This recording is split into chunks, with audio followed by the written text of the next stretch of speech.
జగన్ గారి మీద ఆ పాట లోకేష్ గారిని బాగా ఇబ్బంది పెట్టిందంటండి. జగన్ గారి మీద పాడినటువంటి ఆ పాట లోకేష్ గారిని బాగా అంటే మన వాళ్ళు కాదు చాలా డిస్టర్బ్ చేసినట్టుంది ఆ పాట అయితే కనుక. ఎందుకన్నానంటే మరీ ప్రస్తావించి మరీ లోకేష్ గారు ఆ పాట గుర్తు చేసుకుని ఏంటి అలాంటోడా జగన్ అన్న కాదు, ఇలాంటోడు అసలు జగన్ అన్న అంటే అని ఆ పాటను గుర్తు చేసుకుని లోకేష్ గారు జగన్ గారికి అయితే కనుక కౌంటర్ వేయడం జరిగింది. ఏంటా పాట అంటే రాయలసీమ గురించి జగన్ గారి గురించి ఒక పాట అయితే రాశారు. నిజంగా అంటే ఎన్నికల్లో ఆ పాట ఎంత ఊపిందంటే మనం వాళ్ళు కదా అసలు.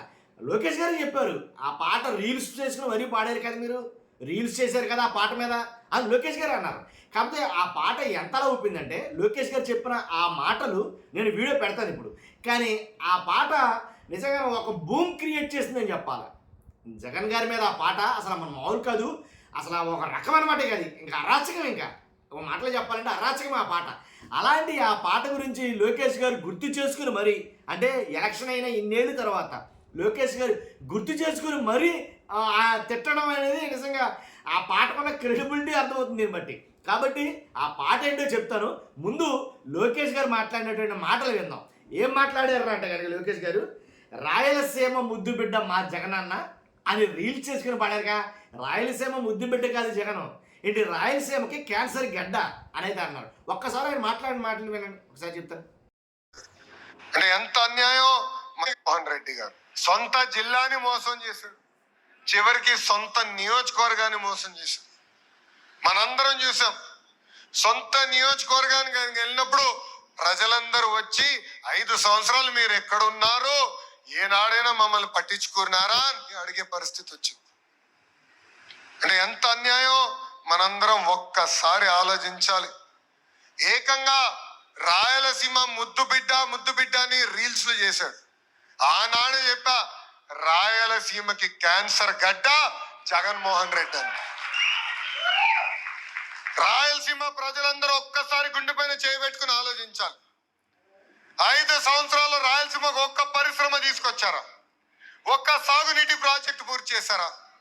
అంతెందుకు బిందు సైత్యం లాంటి అద్భుతమైన ప్రాజెక్ట్ ని కూడా ఆనాడు ఆపేసిన వ్యక్తి జగన్మోహన్ రెడ్డి. అన్నమయ్య ప్రాజెక్ట్ లో గేట్లు కొట్టుకుపోతే కనీసం ఆ కుటుంబానికి ఆనాడు అండగా నిలబడలేదు. ఇదే స్థానంలో ఇదే భూమి పైన ఇక్కడనే ఆనాడు యువగలం పాదయాత్ర నేను హామీ ఇచ్చా, మిషన్ రాయలసీమ ప్రకటించా. మన దేశానికే కాదు ప్రపంచానికి రాయలసీమను ఒక హార్టికల్చర్ హబ్ గా తీర్చిదిద్దుతానని ఆనాడు హామీ ఇచ్చా. పూర్వోదయ కింద విన్నాం కదా. జగన్మోహన్ రెడ్డి గారు ఆ పాటతోటి నిజంగా భయంకరంగా ఒక రకమైనటువంటి ఇంపాక్ట్ క్రియేట్ అయింది. తర్వాత రాయలసీమకి జగన్ గారు చేసింది ఏంటి, ఏమీ చేయలేదు అనేది కనుక లోకేష్ గారు అన్నారు. అంటే నేను అన్నీ చెప్పను కానీ రాయలసీమ అంటే నీటి ఆధారిత ప్రాంతం కాబట్టి దాని గురించి అయితే కనుక రాయలసీమకు వాస్తవంగా చేసిన ఏంటంటే సాగునీటి ప్రాజెక్టులు. రాయలసీమలోని ప్రాజెక్టులైన గాలేరు, నగరి, హంద్రి, నేవా మరియు వెలిగొండ ప్రాజెక్టులు వీటన్నిటికీ నిధులు కేటాయించి ఆ పనుల్ని చాలా శరవేగంగా అయితే కనుక జగన్మోహన్ రెడ్డి గారు తీసుకెళ్లారు. కృష్ణా జలాల్లో రాయలసీమ వాటా కోసం పోతిరెడ్డిపాడు హెడ్ రెగ్యులేటర్ ఏదైతే ఉందో దాని సామర్థ్యాన్ని పెంచాడు జగన్మోహన్ రెడ్డి గారు. కాబట్టి రాయలసీమ ఎత్తిపోతల పథకానికి శ్రీకారం చుట్టింది జగన్ గారే.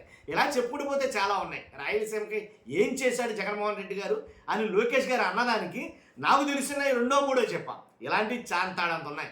కాబట్టి అంతేకాదు ఏదైతే డీబీటీ సంక్షేమ పథకాలతో పాటు డైరెక్ట్ బెనిఫిట్ ట్రాన్స్ఫర్ ఏదైతే అమౌంట్లు ఉన్నాయో రాష్ట్రంలో అందరితో సమానంగా రాయలసీమ ప్రాంత వాసులు కూడా వాటిని అనుభవించారనే చెప్పాలి. ఇలా చెప్పుకుండిపోతే చాలా ఉన్నాయి, అవన్నీ చెప్పను. కానీ నా ముఖ్య ఉద్దేశం ఆ పాట రాయలసీమ జగనన్న, రాయలసీమ ముద్దు బిడ్డ నా జగనన్న ఏంటి ఇంకోటి ఏదో ఉంటుంది భలే చక్కగా. కాబట్టి ఆ పాట గురించి అయితే కనుక ఆయన మాట్లాడడం జరిగింది. దాని గురించి అయితే నేను ఈ వీడియో చేయడం జరిగింది. చూస్తున్నా మీరు అందరూ కూడా మీ అభిప్రాయాన్ని కామెంట్ రూపంలో తెలియజేయండి. ఫస్ట్ అయితే లైక్ చేయండి. Thank you very much.